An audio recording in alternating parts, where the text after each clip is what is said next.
Hello friends, we discuss today about biotransformation, that means metabolism or detoxification. What is mean of biotransformation? Means conversion of highly lipophilic drug to in water soluble drugs में convert होना ही आपका यह करना bio transformation कहलाता है। और इसमें biological machinery miss enzymes का मिस प्रेजेंस हो तो उसे अपन बायो ट्रांसफॉर्मेशन बोलते हैं। बायो ट्रांसफॉर्मेशन इसमें एक टर्म और अपन को याद रखना है, मेनली आपका बायो ट्रांसफॉर्मेशन होता कहाँ है? मेनली लिवर में, लेकिन लंग्स, किडनी, प्लाज्मा और इंटेस्टाइन में भी आपको बायो ट्रांसफॉर्मेशन होता है, लेकिन मेनली मेटाबॉलिक जो आपकी फैक्ट्री है लीवर को बोला जाता है। एक टर्म इसमें आता है xenobiotics. What is mean of जीनोबायोटिक्स?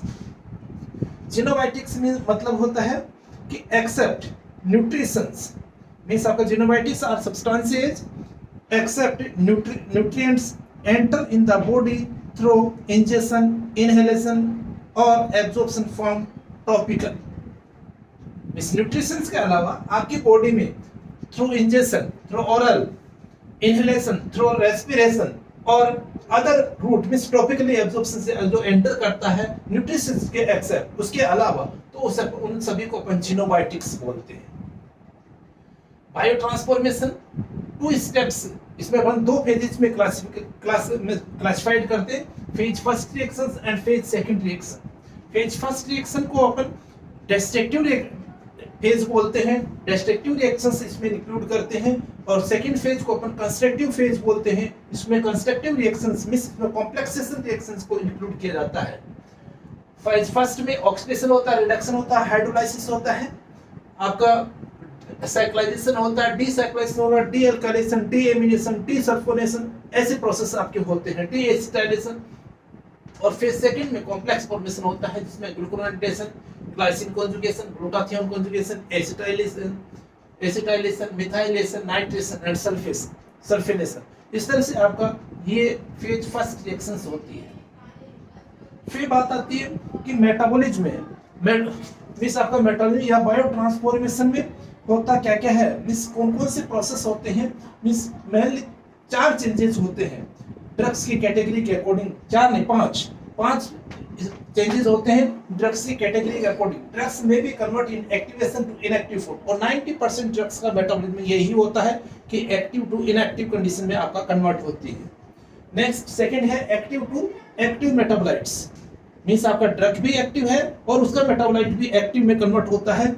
और थर्ड है inactive to active. Inactive means आपका प्रो ड्रग आपके एक्टिव कंडीशन में कन्वर्ट होती है, तो उससे अपन क्या बोलते हैं, आपका pro drug to active condition में कन्वर्ट होना, फेज थर्ड स्टेज।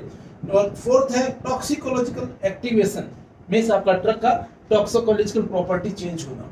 और फिफ्थ है आपका changes in pharmacological activity.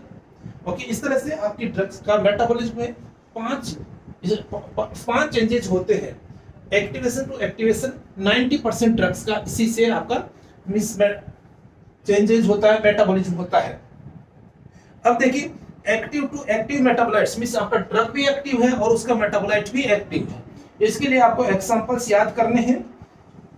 Chloral hydrate, trichloroethanol, morphine 6-ग्लूकुरोनाइड, cephalothin, desacetyl cephalothin, allopurinol, alloxanthine, procainamide, N acetyl procainamide, primidone, phenobarbitone और फिनाइल इथाइल मेलोनामाइड, डिजोटॉक्सिन,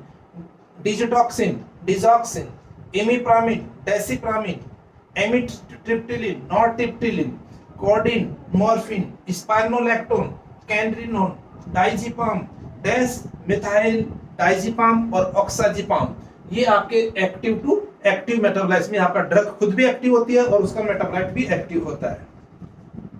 नेक्स्ट है आपका inactive to active, इस प्रोडक्ट का एक्टिव कंडीशन में कन्वर्ट होना। प्रोडक्ट का यूज क्यों क्या है, अपन प्रोडक्ट्स यूज में क्यों लेते हैं, उसका आपका क्या बेनिफिट है। देखिए प्रोडक्ट्स आपका बॉडी में मींस ब्लड में और फिर साइट ऑफ एक्शन पर जाके और एक्टिव कंडीशन में आपका कन्वर्ट होता है।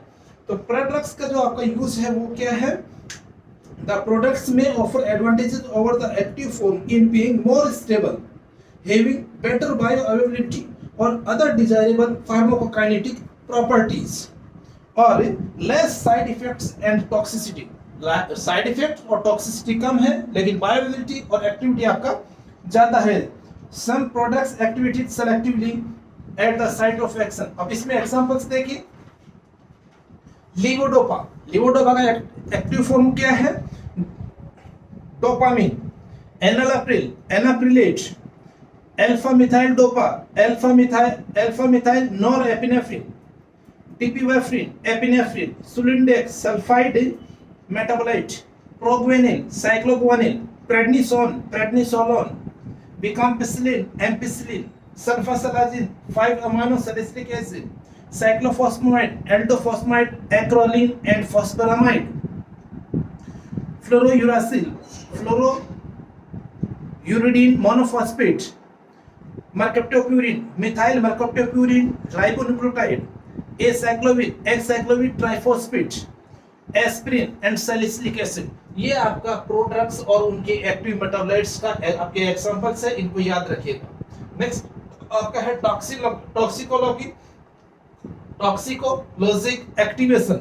इसमें एग्जांपल है आपका acetylating intermediates of isoniazid and आपका पैरासिटामोल का imidoquinone metabolite.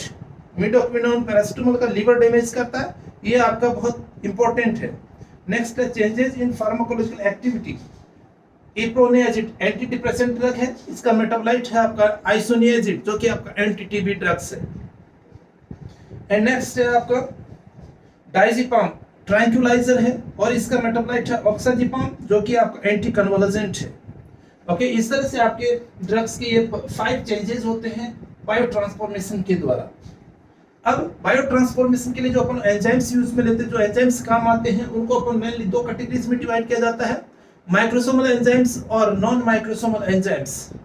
Microsomal enzymes present in smooth endoplasmic reticulum. इसमें आपका monooxygenase enzymes and cytochromes enzymes आपके इंक्लूड होते हैं। इस देखिए monooxygenase, cytochrome P450, glucuronyl transferase enzymes are microsomal enzymes. अब इस माइक्रोसोमल एंजाइम्स की दोनों जो ड्रग्स है, माइक्रोसोमल एंजाइम्स से इफेक्ट डालने वाली 2 कैटेगरीज में अपन डिवाइड कर सकते हैं, माइक्रोसोमल इंड्यूसर्स और माइक्रोसोमल इनहिबिटर्स। आपको याद करने हैं एग्जांपल्स बहुत ही इंपॉर्टेंट। माइक्रोसोमल इंड्यूसर कौन कौन सी ड्रग्स है और माइक्रोसोमल इनहिबिटर कौन कौन सी ड्रग है, ये कई बार पूछा गया है, इसलिए इसको अपन को याद करना है। और ये आपका पूरी फार्माकोलॉजी में आपको बार बार पढ़ने की जरूरत नहीं है, आप यहीं पे इसको याद कर लीजिए कि इंड्यूसर कौन कौन से हैं। माइक्रोसोमल इंड्यूसर है क्रिसियोफर्मिन, फेनिटोइन, रिफॉर्मपिन, स्मोकिंग, कार्बाजिपाइन, फेनोबार्बिटोल, ये आपके इंड्यूसर्स है। अब जो इंड्यूसर है इनको याद कर लिया आपने। फिर है आपका इनहिबिटर्स कौन कौन सी है।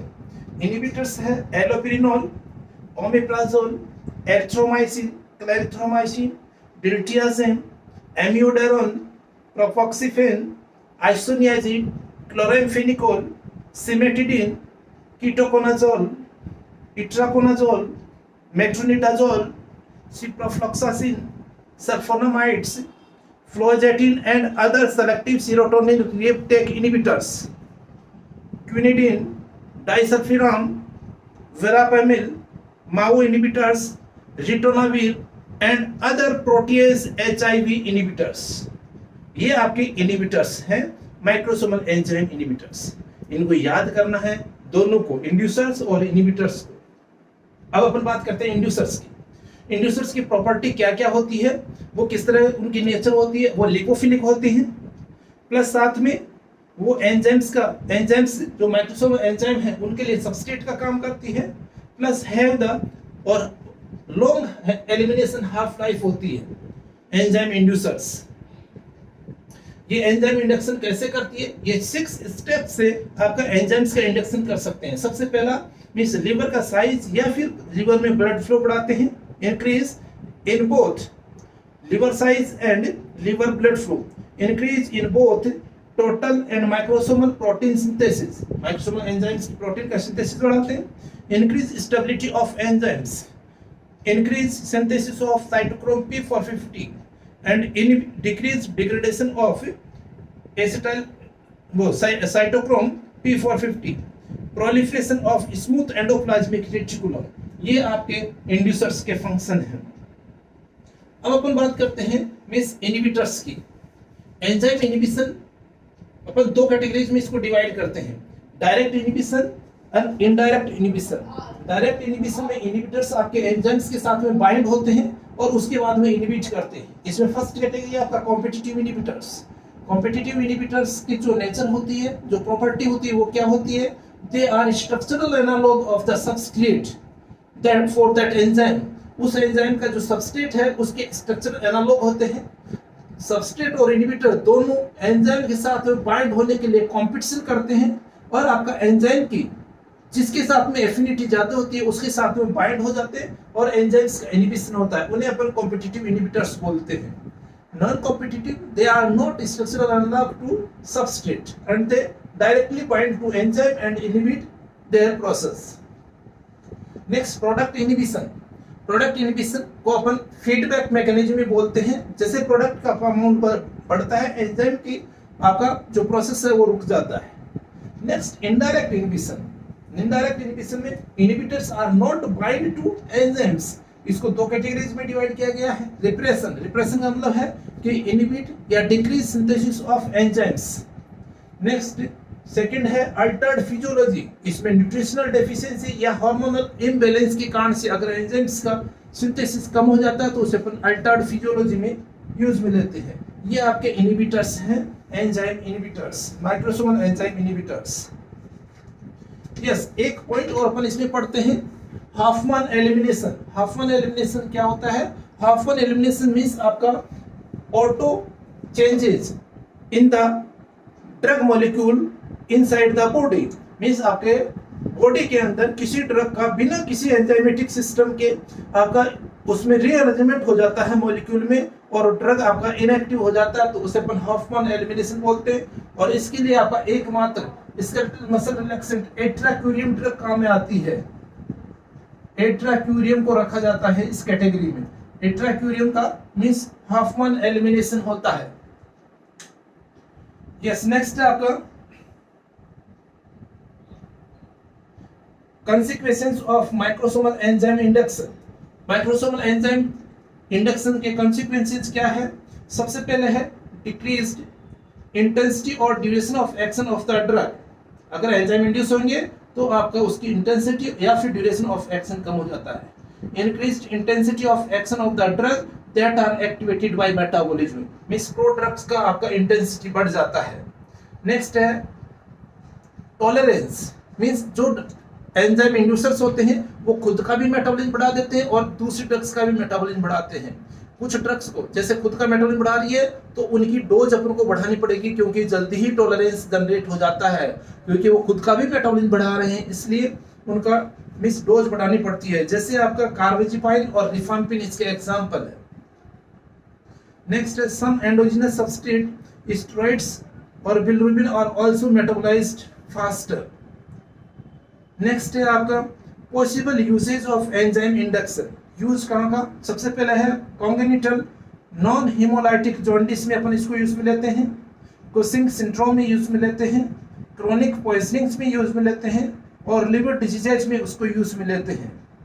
ओके, तो आपको ये याद रखना है। अब आता है कि biopharmaceutical drug disposition classification system. Biopharmaceutical drug disposition classification system, इसमें ड्रग्स को सोलिबिलिटी और मेटाबॉलिज्म के बेस पे 4 कैटेगरीज में डिवाइड किया गया है। कैसे कैसे? सबसे पहले सोलिबिलिटी और मेटाबॉलिज्म दोनों हाई होते हैं। ओके, फिर सोलिबिलिटी लो और मेटाबॉलिज्म हाई, फिर सोलिबिलिटी हाई एंड मेटाबॉलिज्म लो और दोनों ही लो। ऐसे कैटेगरीज में ड्रग्स को रखा गया है और उसमें आपको मींस याद रखना है उनके एग्जांपल्स। जैसे फर्स्ट कैटेगरी में डिल्टियाजिन, सेकंड कैटेगरी में itraconazole, third category doxycycline and fourth category में ऑफ्लॉक्सासिन। इस तरह से आपका ये बायो ट्रांसफॉर्मेशन वाला चैप्टर पूरा हुआ। इसमें आपको ध्यान रखना है कि आपको वीडियो को बहुत अच्छी तरह से सुनना है और याद करना, बार बार सुनिए, बार बार इसको लर्न करिए और देखिए। प्लस साथ में आपको वीडियो को ज़्यादा से ज़्यादा लाइक, शेयर और सब्सक्राइब करना है, जिसके कि आपको नए आपके वीडियोस मिलते रहे। अपने दोस्तों को, अपने जूनियर्स को और अपने स्टूडेंट्स को प्लीज आप इसको शेयर करिए, जिससे कि उनको भी इसका बेनिफिट मिल सके। ओके।